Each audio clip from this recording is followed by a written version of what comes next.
There's a saying, history is written by victors, and the vanquished are doomed to read it.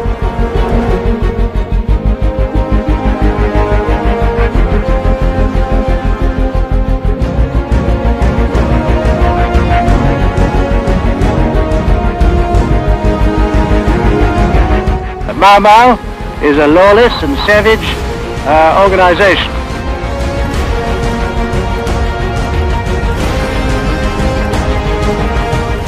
We're not concerned of robbing people. Prime Minister, the Honorable Jomo Kenyatta. But what we want to get is power. Rule! We want to rule our country.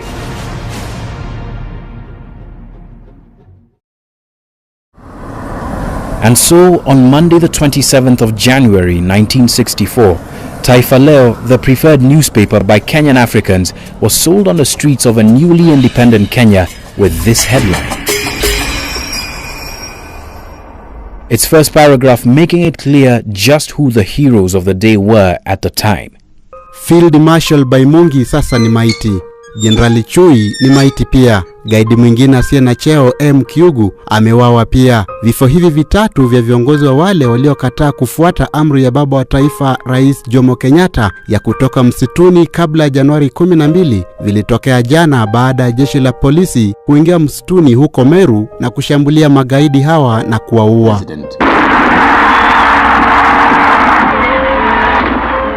Just 3 months before the killing of these quote-unquote terrorists, the fireworks that had lit up the country's night sky as midnight struck on the 12th of December was still a conversation piece for those who were there to see them. This enigmatic figure was no longer a man to be spoken of in whispers. The legend of a man, Jomo Kenyatta, was now firmly in control of the country. And Field Marshal Baimungi M'Marete, Dedan Kimathi's chosen leader of the Mau Mau front in Meru, was still among those who today are called national heroes, freedom fighters. In 3 short months though, Baimungi's status would transform from brother-in-arms to power-hungry rebel, a dangerous man not to be trusted, a causeless rebel who was to be gunned down. But what if the story of the vanquished Mau Mau Field Marshal Baimungi wasn't that of a rebel who was crushed by the long arm of the law, but a story of murder? The slaying of a man who succeeded Dedan Kimathi as one of the highest-ranking Mau Mau fighters in the country. A knife in the back of the emancipation movement and Kenya's first post-independence assassination. What if, in Field Marshal Baimungi M'Marete's brutal end, is a story of one of Kenya's most controversial assets, its land?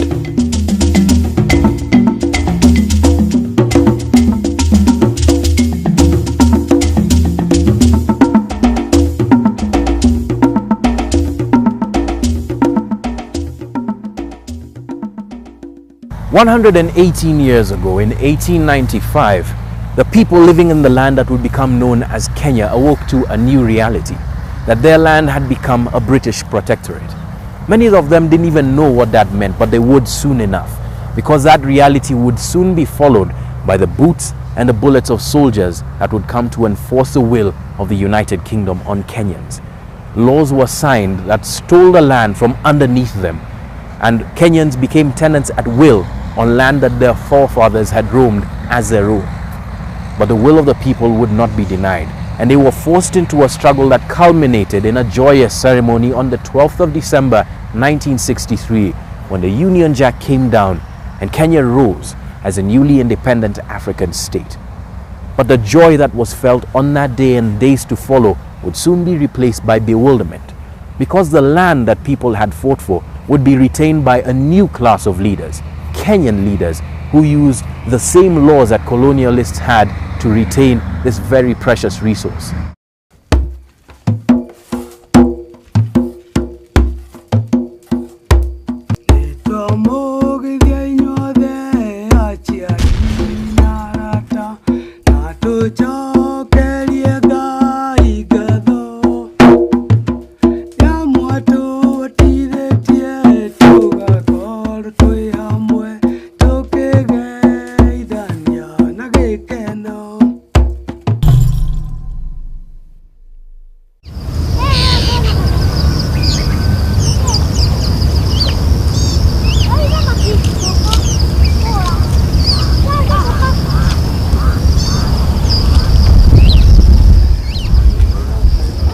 betawa Evangeline Baimungi no betawa na dina ndite muga guti mutongoria wondo tutiri indite dina nyingi muno onde takiri uria ankana.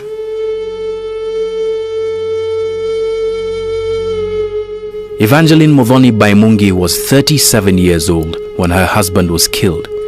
A rare photograph of the young bride shows a strong, stoic-looking woman. She was at a government gathering where she had asked to be shown where Baimungi had been buried. 50 years later, her piercing stare has yet to set itself upon her husband's grave.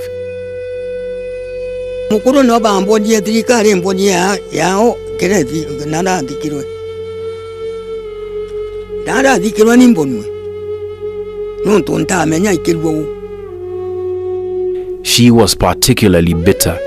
To her, the betrayal of a man who was among the first soldiers to commit themselves to the cause of the Mau Mau was more obvious than the mountain that silently watched this twist in his story unfold. Mau Mau Field Marshal Baimungi M'Marete was born 89 years ago in Mwereeru village in what is now Meru County. Kirinyaga, the mountain from which Kenya would get its name, silently witnessed as a young, towering man from the Meru community, known in the region for their large frames and fierce personalities, would be conscripted into the King's African Rifles to fight in a war that his community played no part in starting, in a land further away than he could possibly have imagined. They were taking them away, the young men from, who are bright. They didn't want them in Kenya, so they conscripted them into King's African Rifles and then shipped them away. So, and you notice that there wasn't any senior officer from those communities up to the time of independence.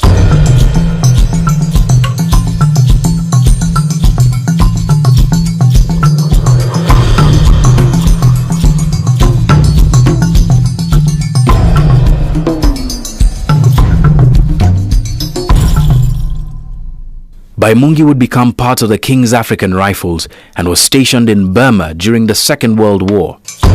The King's African Rifles were a multi-battalion deployment consisting of African soldiers from all over East Africa. They were part of the 11th African Division that fought against the Japanese in Burma. He would be trained as a mechanic but would also learn how to make guns. The war was devastating. Millions of people from all over the Imperial British Empire died. But the honor of a marked grave was reserved predominantly for the British soldiers killed in the war. Back in Kenya, the Kenyan African Union was at its infancy, but was agitating for the equality of the African in Kenya. No more carrying the pass, no calabar, and representation in the Legislative Council of the colonial government were what they were fighting for. Equal land rights at the time was important on the Kau agenda, but one that they would take the long-term view in gaining. What the British did, of course, when they came is to enact various laws to facilitate their grabbing of our land, if I may put it that way. And the earliest piece of legislation was the Crown Lands Ordinance of 1902. Kau didn't want to provoke this situation at all. We thought by the normal democratic methods we will get our way. In other words, what we were asking for in this was just really human justice. We asked for more representation in Parliament. We asked for more money on education, agriculture, and so on. So for some time there was a feeling in Kau to continue that sort of struggle. When you consider that the people here in Kenya, the masses of the Africans here in Kenya, are probably roughly about the same stage as Great Britain was 500 years ago, we do not think that normal forms of democracy are suitable. By the mid-40s, 7.5 million hectares of Kenya's best land belonged to white settlers. When Baimungi and other Kenyans sent to fight in Burma returned to Kenya, theirs was a considerably changed worldview. The land that the African soldiers had left in the hands of their colonial masters still belonged to these colonialists. They swore that this wouldn't hold for long.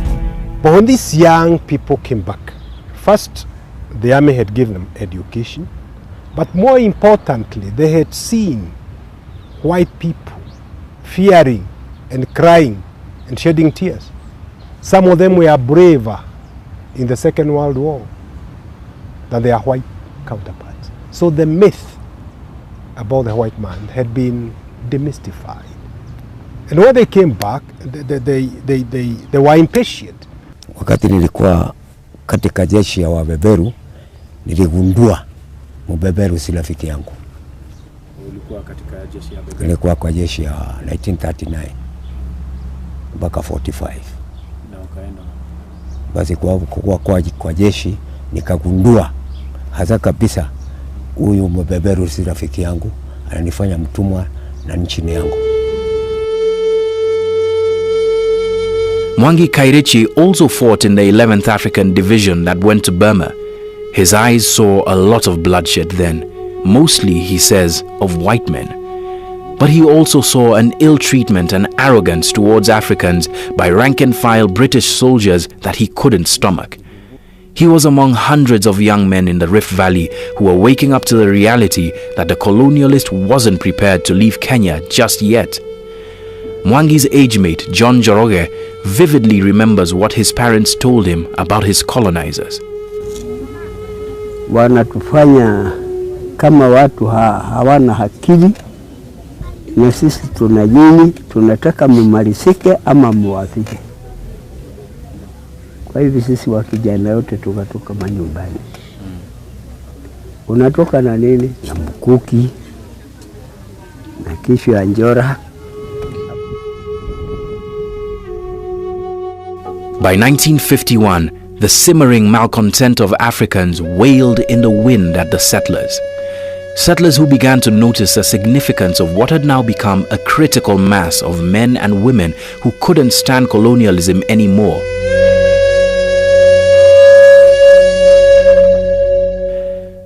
They began arming themselves and telling the colonial government that if it didn't protect them from the rising native descent, then they would do it themselves.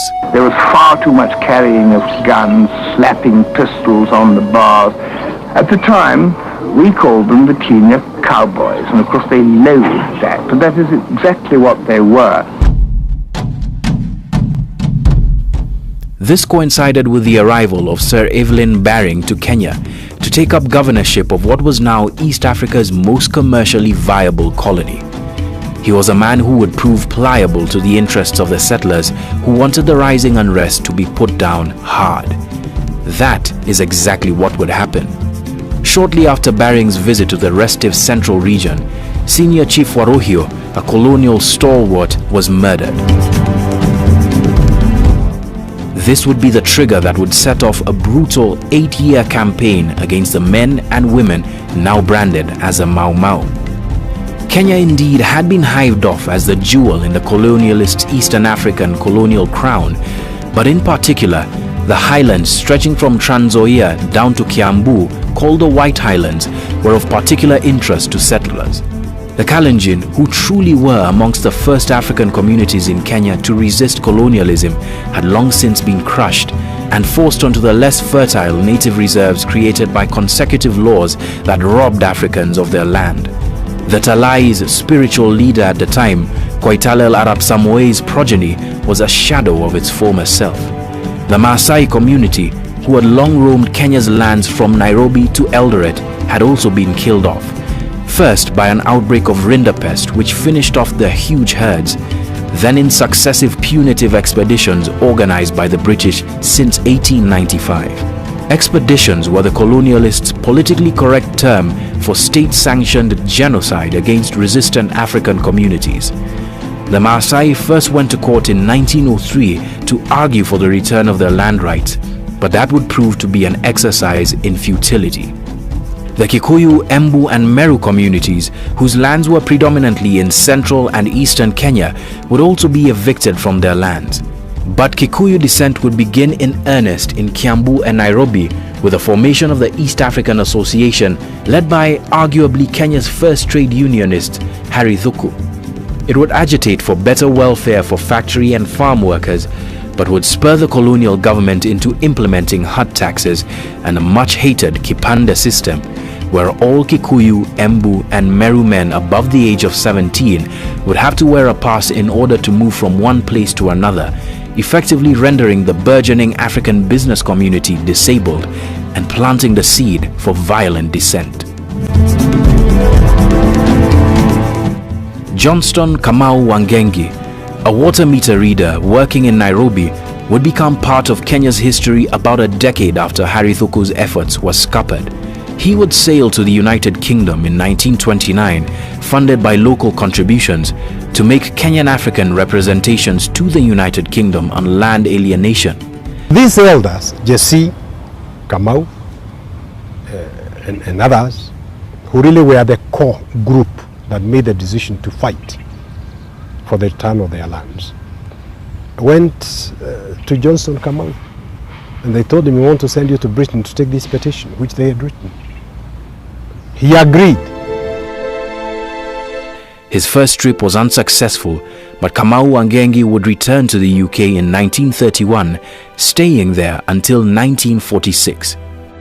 This time away would help create a mystique around the man who was fighting for African rights in Britain, as well as a change of name, dropping the name Johnston, becoming Jomo, the Kikuyu word for spear.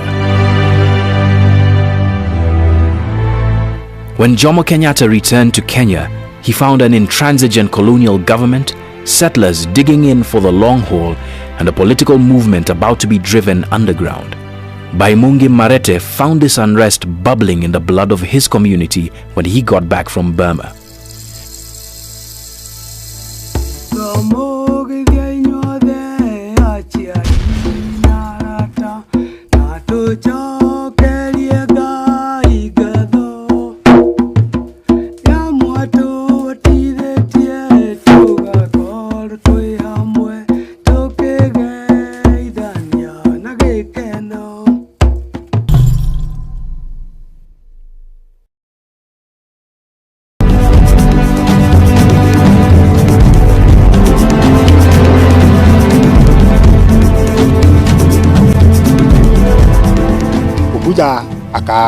Akapewa kazi huko kwa NDO kwa sababu alikuwa anajua kuendesha gari. Akakaa kwa NDO karibu miezi miwili au mitatu. Akiwa wakati ule alikuwa hapa msituni, hapa kwa NDO Katheri. Hapo ndiye alianza kuiba ile risasi akiwa anapelekea mama msituni. Ndio wakati huo wakarealize Baimungi anaanza kuiba risasi akiwa anapeleka msituni. Wakati huo Baimungi kujulikana akatoroka akaenda msituni kupigania huko, akaenda msituni. Wilson Kirimi would be conceived shortly after Baimungi's return from Burma, but would rarely see his father when he was an infant. But Kirimi knows by heart why he was robbed of a father at such a tender age. And all over central Kenya, things were happening that would coalesce to bring the Mau Mau to the fore of Kenya's history.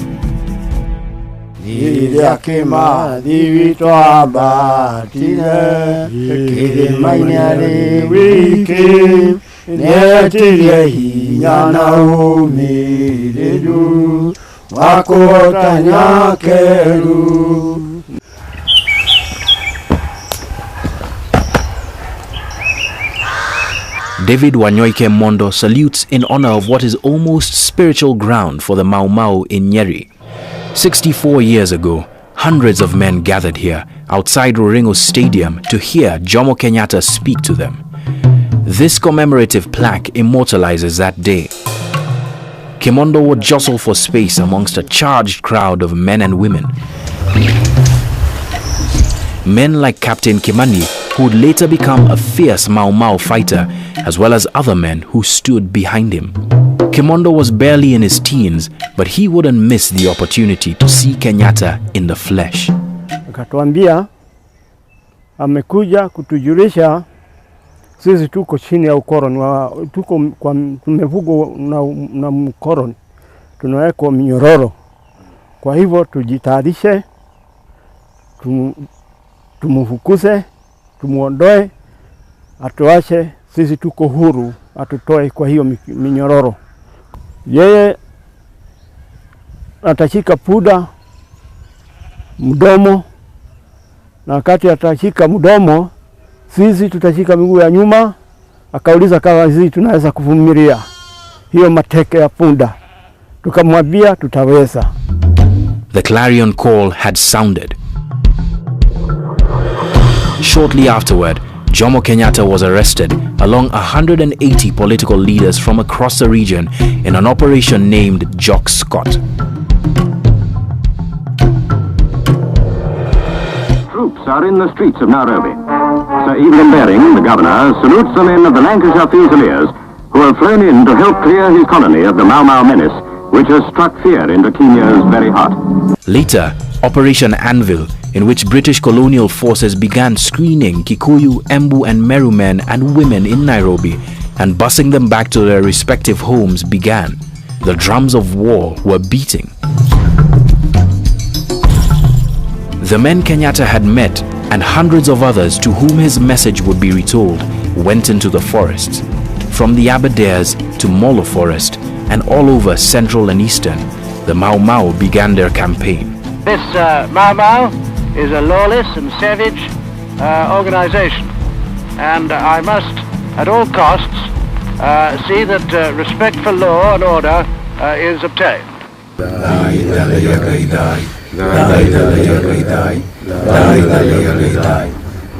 Jabeno mukwane komete niyo ndugu murwa gicaru niwe kagia ndege ciukite guthenia itungati yaragia ndino chamba muingi ni undu wa kumenya gitumi yetereire wanjeri ngui kamati mumagitigira.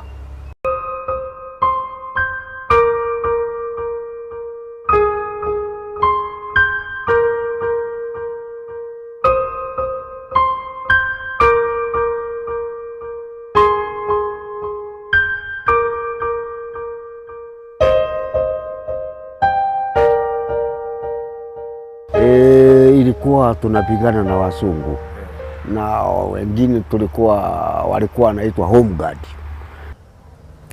Bas natwanga ingine tuliendeshana na mzungu. Pita ile tulipigana kabisa ni miaka ngapi? Bila kufanya nini hata ukura hakuna. Miaka ngapi? Mwaka ine sasa ikakuja kama inapoa kidogo kidogo. Wakati hiyo ndio ilikuwa mandege ingine tunaitaka nyagikonyo. Anatigo tuametaka. Ilikuwa namwagia sisi bomu ile msituni kwa wakati ya msituni. Kwa hivyo pita ya mzungu tulipigana naye.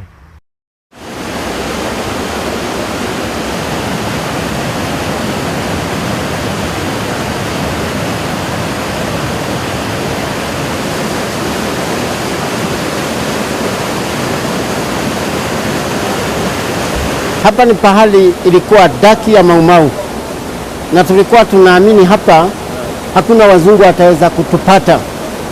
Tulikuwa tunakaa na hata General Kariba mwenyewe alikuwa anashikio hapa. Hii grunga yani ndio ilikuwa strong room yake ya kukaa, na askari wengine wanakaa pande hii, wengine ngambo ile, wengine wanawekwa mpaka kwa barabara. Kuna bahari uliona kuna mtaro hivi, watu walikuwa wanakaa huko ikiwa ni daki. Ndio wale watakuja kupeleleza ndio waingie wanamalizio hapo. Kwa maana ukipiga gun unarudi unajifisha huko chini. Na kulikuwa na mwangaza, hata watu walikuwa wanapiga hapa, hata unaona hata sasa kuna watu wanakuja hapa kufanya kama kutembelea. Kwa maana wale walikuwa musuni hakuwa na chakula, hakuna kitu wangeweza kutumia huko, wakiwa wagonjwa hakuna madawa, hakuna kitu inasaidia hawa. Sisi watu wale tulikuwa kiasi, watoto kiasi, ndio tulikuwa tunatumwa, kwa maana hawa wazungu wangefikiria kama mtoto anaweza kujua kitu. Tunaenda tunapeleka hiyo madawa, tunaagiza hawa bahari watakuja kuchukua chakula, tunaagiza hawa bahari watakuja kuchukua silaha ambayo inaweza patikana. The Mau Mau were fierce, holding out for 4 years against the might of the British Army and the King's African Rifles, or Home Guards as they were called. Their course, though, quite ironically, became mostly inward-looking, with a brutal campaign against those who refused to take Mau Mau oaths or worked for the colonial government, often dying at the hands of the Mau Mau. A handful of settlers and British soldiers died, but the cost to Africans was great.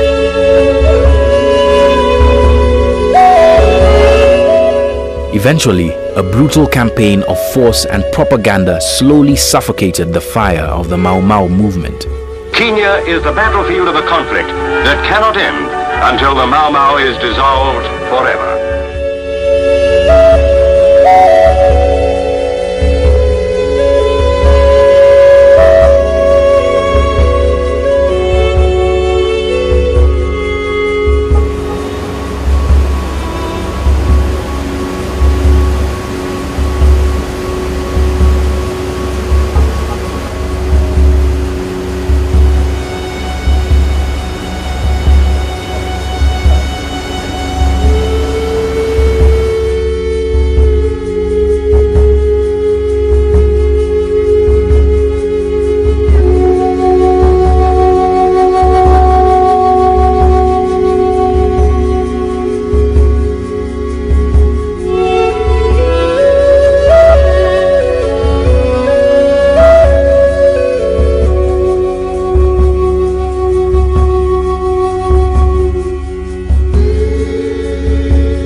Cut off from supplies of food and weaponry, the Mau Mau would starve in these caves. Many would fall ill and die in the caves that were their refuge. The colonial government was winning. Perhaps the most infamous image from that time was a parading of a frail Field Marshal Dedan Kimathi by the English press. But it wasn't just his picture that the colonial government would use to demoralize collaborators of the Mau Mau.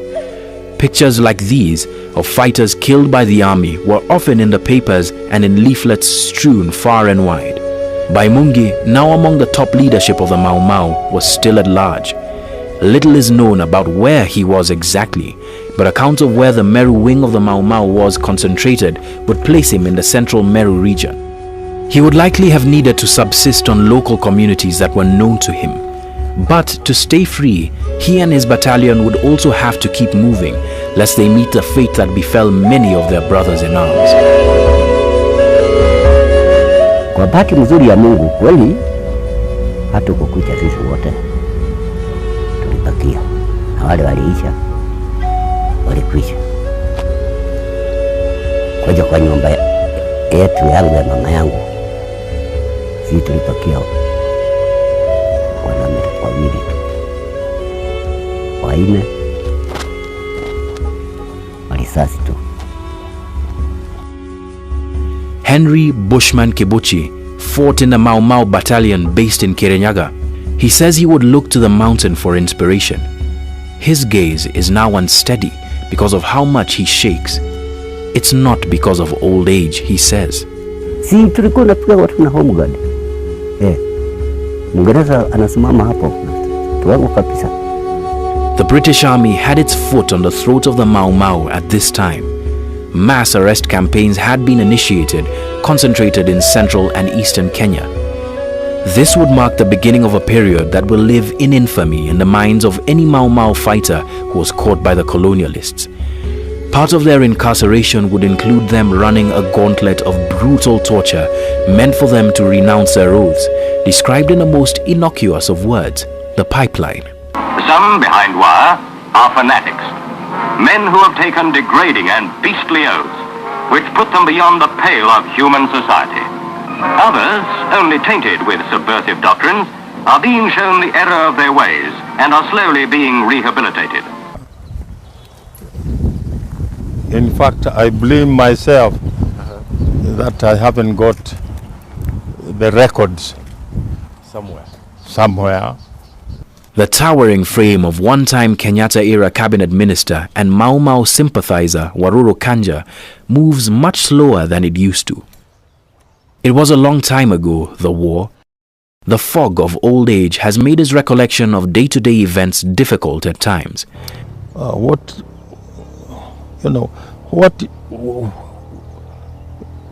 My goodness. I'm trying to try and get the right correct word.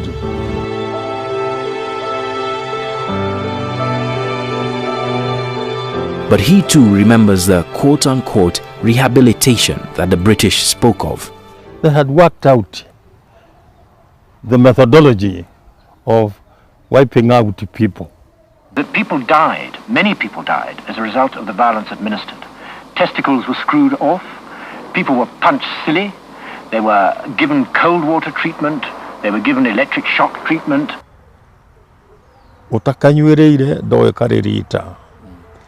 Yes. If I tell you the suffering we had at Embakas when we were doing the first airport, until you find the black stone. Hiki kiwanja tunaona ndege hii Nairobi hii. Si Mau ndio alijenga Embakas airport. Mau ndio alijenga. The pipeline was the British government's way of making the Mau Mau law-abiding members of society. Men would be periodically tortured by home guards under the instruction of colonial officers and forced to renounce the oaths they had taken. But even in the midst of the chaos of the emergency, or perhaps because of it, the recognition that African land rights would have to be respected began to percolate. The Swinnerton Plan, one meant for land consolidation, especially in African areas, would open the door to laws that allowed African ownership of land. Progressive as this may have sounded, the letter of the law created an opportunity for an emerging African elite to consolidate their wealth. Most of the people, particularly in Central Province, were still languishing in detention.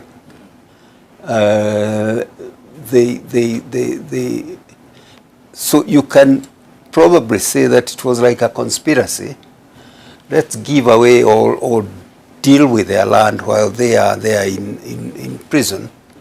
And when they come, they will be faced with a fait accompli. It has been done. You can't change it. The stage was set for a betrayal of the masses of people who fought under the Mau Mau banner and the thousands more who were jailed or dispossessed during the emergency. Hakuna hata inchi moja, hakuna, ilienda. Nilikuwako kama ikatano, lakini ilienda. Mungu hata waleo sina huku lisabu, sina kachamba, hawana. Kibuchi and thousands of men and women from the Mount Kenya region would move to the Rift Valley and squat there, hoping that their claims to land would be recognized. Because even they knew that it wouldn't be long before freedom came, especially when Jomo Kenyatta was released from detention.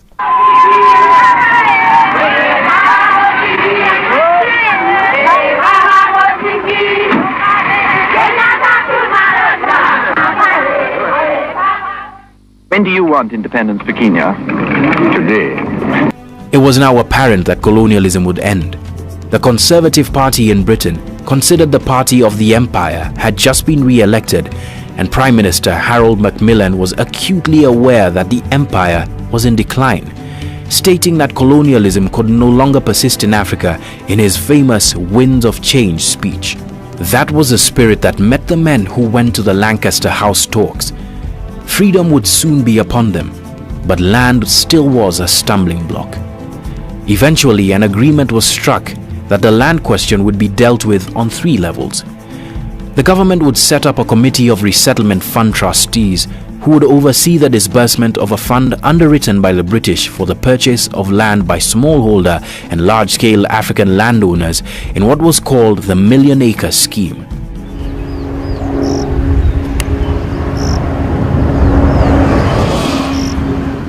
settlers who wanted to stay in Kenya would have their land protected by law, and those who wanted to sell and leave would do so in the now infamous willing buyer, willing seller arrangement.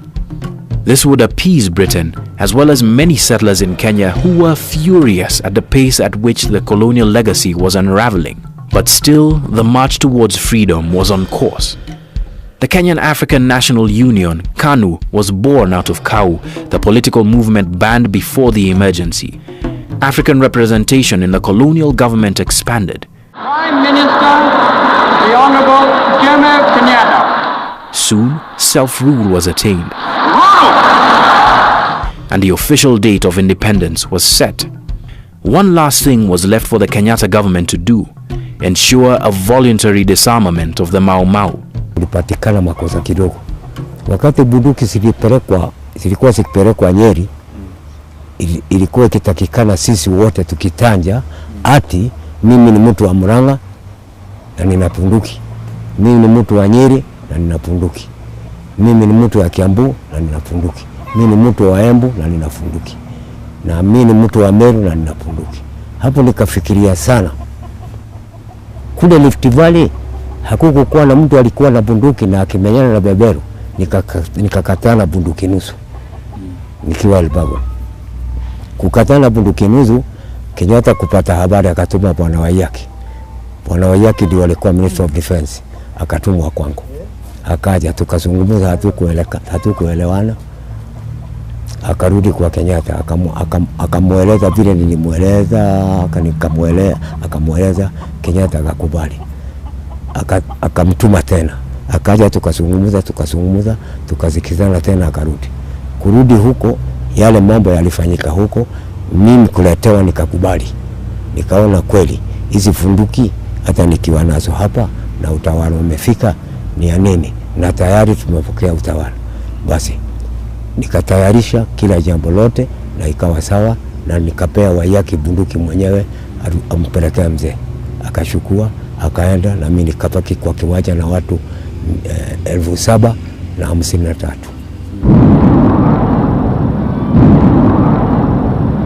All across the newly independent Kenya, the call to disarm was being heeded by the Mau Mau. And in what was the mastery of a political moment, Kenyatta would call Mau Mau fighters to lay down their arms at the same place where 11 years earlier he gave his "Hold the Donkey's Legs" speech, Roringo Stadium.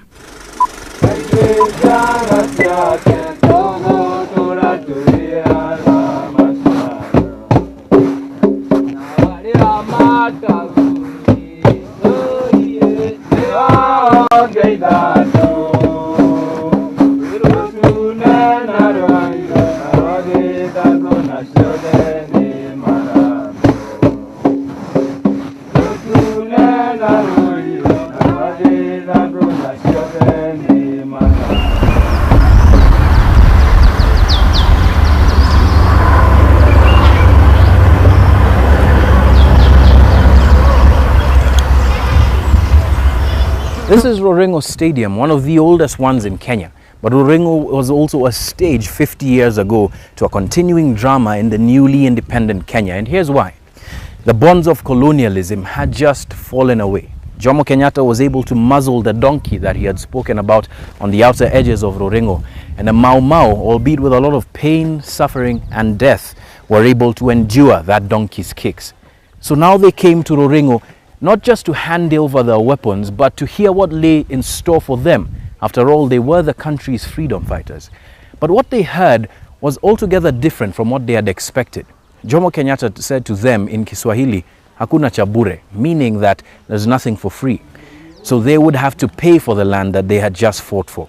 Some agreed to do so, but others, like General Baimungi, disagreed. In fact, they were downright furious. A leader has to balance. And I think it was a good thing that he sought to unify people, not to divide them between loyalists and the terrorists. But it is not balancing he did. He completely forgot and marginalized the nationalists, the Mau Maus, and chose to work only with the loyalists and the sons of the chiefs. And using power, these people were completely oppressed. no recognition of any kind. But worse still, he should have devised, his government should have devised economic, social policies aimed at giving an opportunity to the majority.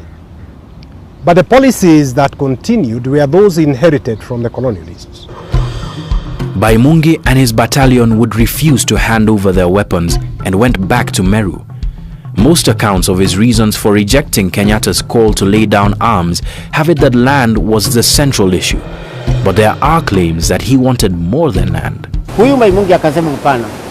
Tunataka ya kwanza tupeo na tuingizwe kwa majeshi, tuwe ni sisi tuko kwa majeshi na tupeo kazi ya askari na tupeo mashamba.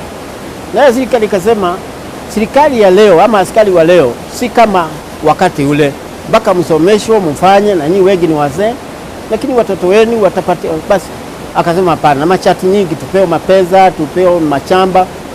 Akakataa na akarudi huko bush. He was wrong in thinking that he should have been the commander of the Kenya Army, and he was illiterate.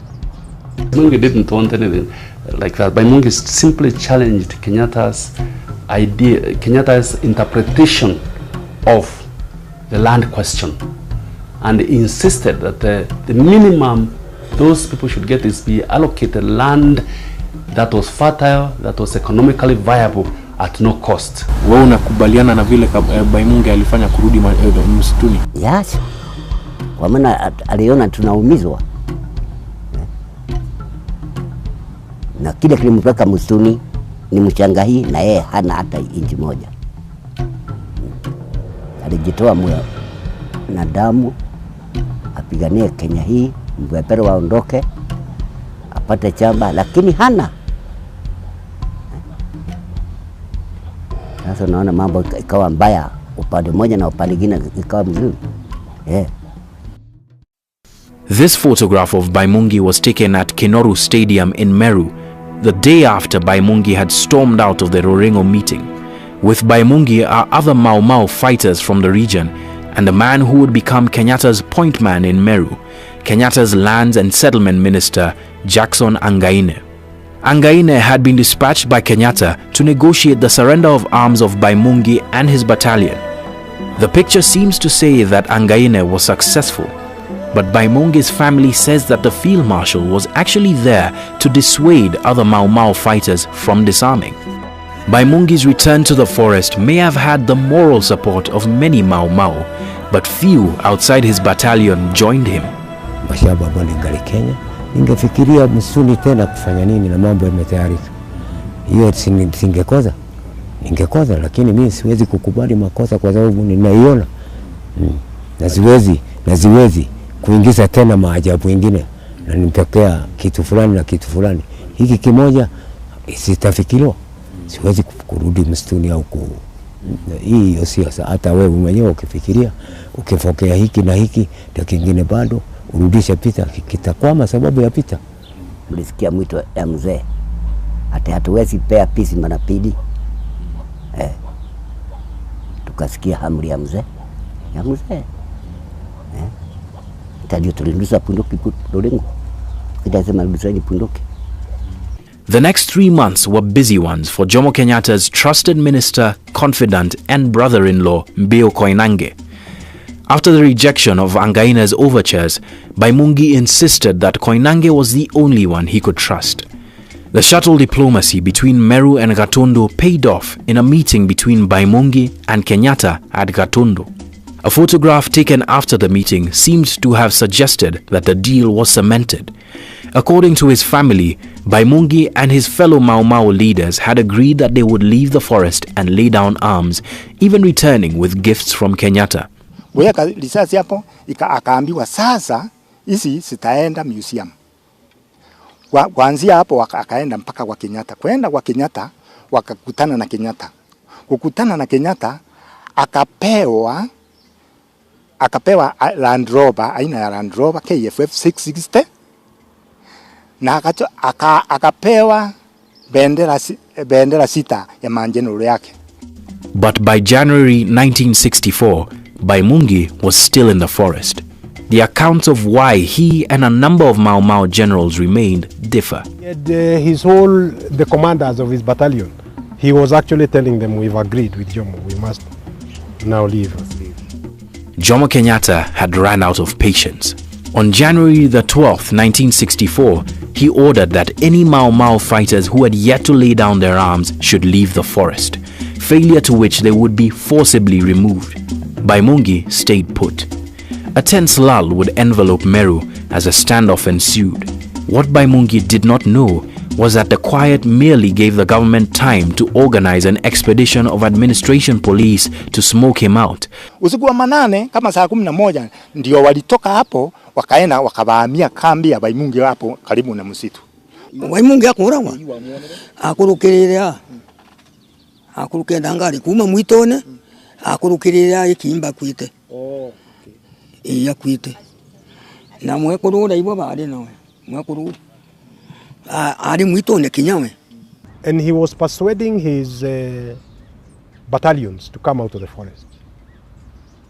So he was murdered in cold blood with his wife watching in the forest. He was not fighting.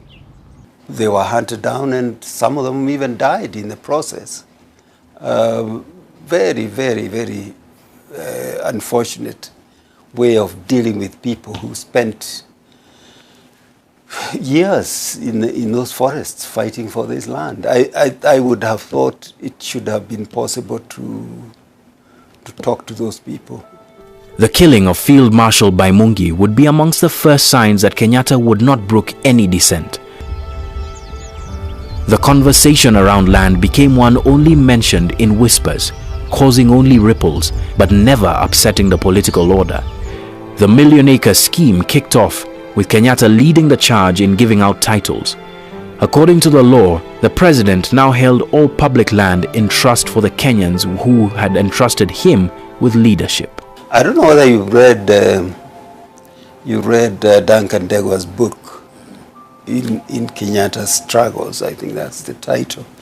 There's a small story he gives in the book about this day in 1963 or 64, I can't remember, when the president spent the whole day in, I think, South Kinagop,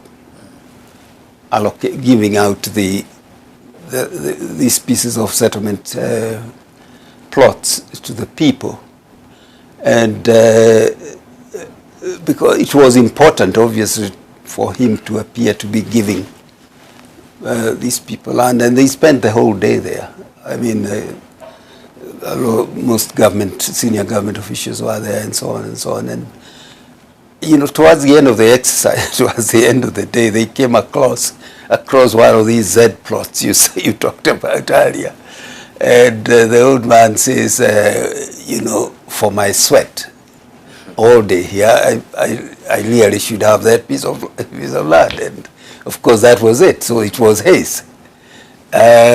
So you can see that corruption and irregular methods of doing it start right there, because even later, as most of these plots were allocated through the provincial administration and so on, why would the PC or the DC not do the same? If it was done the other day by the big man, why not? Why not?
mtu anaweka zaidi ya 5,000-6,000 hivi, hata 10,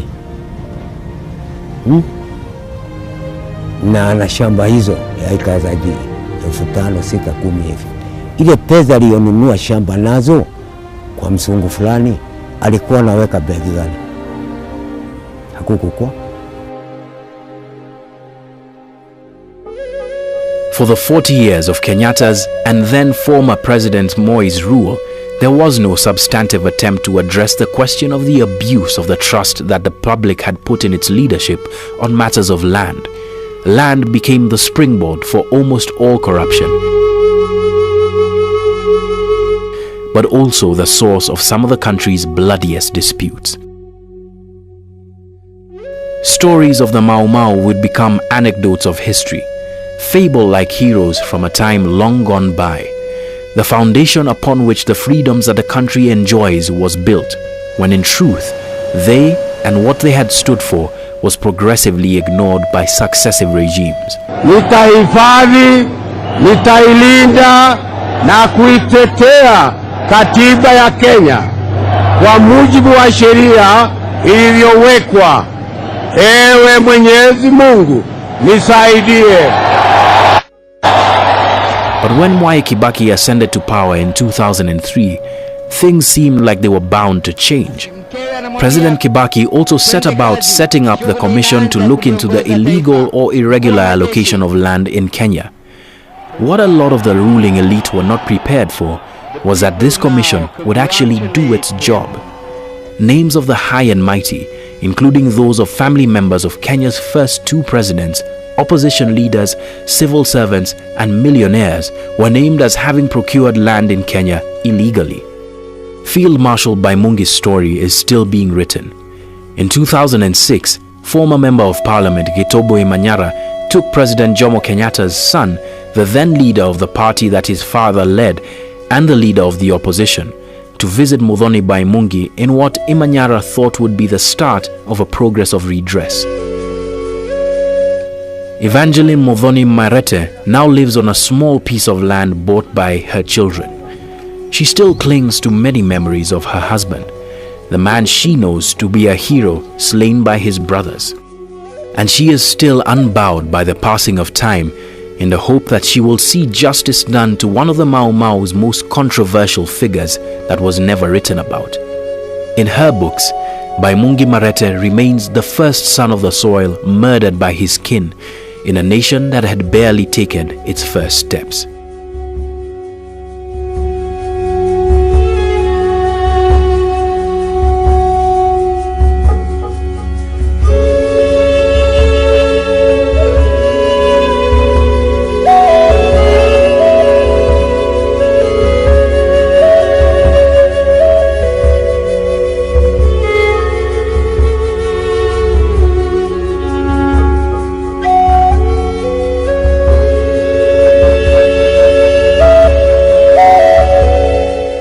We understand the pain and grievance felt by those who were involved in the events of the emergency in Kenya.